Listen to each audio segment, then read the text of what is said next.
গত রোজার ঈদের পরে যেমন একটি বাস দুর্ঘটনা ঘটেছিল, সেই দুর্ঘটনার রেশ কিন্তু এখনও কাটেনি।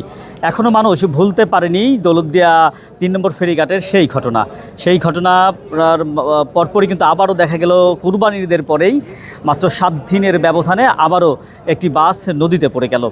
এবারও ঠিক সেই ফেরিঘাটের পল্টন ভেঙেই কিন্তু সেখান থেকে তারা পল্টনে উঠতে গিয়ে সেখানে কিন্তু বাসটি কিন্তু নদীগর্ভে পড়ে গেছে। তবে এবার বাসের মধ্যে কোনো যাত্রী না থাকার কারণে কিন্তু কোনো রকম দুর্ঘটনা ঘটেনি।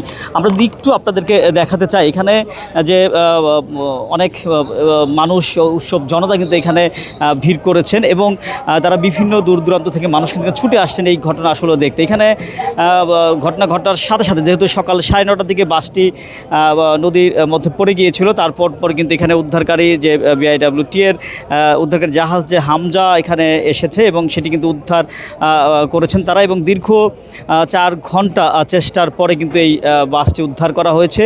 তো এই উদ্ধার অভিযানে সকলেই কিন্তু সক্রিয়ভাবে ভূমিকা পালন করছে, এটা কিন্তু আমরা লক্ষ্য করেছি। এবং এখানে তাৎক্ষণিক এই বাস দুর্ঘটনার খবর শুনে কিন্তু এখানে জেলা প্রশাসক, পুলিশ সুপার সহ রাজনৈতিক নেতৃবৃন্দরা কিন্তু এখানে এই ঘাটে এসেছেন, ঘাট পরিদর্শন করেছেন। উদ্ধার অভিযান কিন্তু তারা পর্যবেক্ষণ করেছেন এবং এই ঘটনায় কিন্তু কোনোরকম কোনো আহত বা নিহতর ঘটনা ঘটেনি। তবে এখানে যে আমরা যতটুকু শুনেছি যে বাসের যে চালক ছিল এখানে এবং হেল্পার ছিল, তারা হেল্পার কিন্তু বাসটি যখন পড়ে যায় তখনই কিন্তু এখান থেকে লাফ দিয়ে পড়ে গিয়েছিল এবং সে আহত হয়েছে এবং ড্রাইভারও উদ্ধার হয়েছে। তারা আহত অবস্থায় তারা গলন্দ উপজেলা স্বাস্থ্য কমপ্লেক্সে কিন্তু চিকিৎসাধীন রয়েছে, এমনটাই আমরা জানতে পেরেছি। আমরা একটু কথা বলেছিলাম এখানকার যে BIWTCর ঘাট ব্যবস্থাপক সালাউদ্দিন, তিনি কিন্তু আমাদেরকে জানিয়েছেন যে 9:30টার দিকে বাসটি নদীতে পড়ে যায়।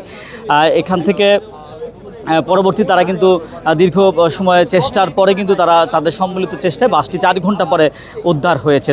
তবে এই ধরনের ঘটনা কেন ঘটছে এই বিষয়ে জেলা প্রশাসক তো জানিয়েছে তদন্ত কমিটি গঠন করা হবে, 5 সদস্য একটি তদন্ত কমিটি গঠন করা হবে এবং তারপরে হয়তো ঘটনার মূল কারণ জানা যাবে। তো এই ছিল আমার কাছে দৌলতদিয়া থেকে বাস ডুবির সর্বশেষ তথ্য।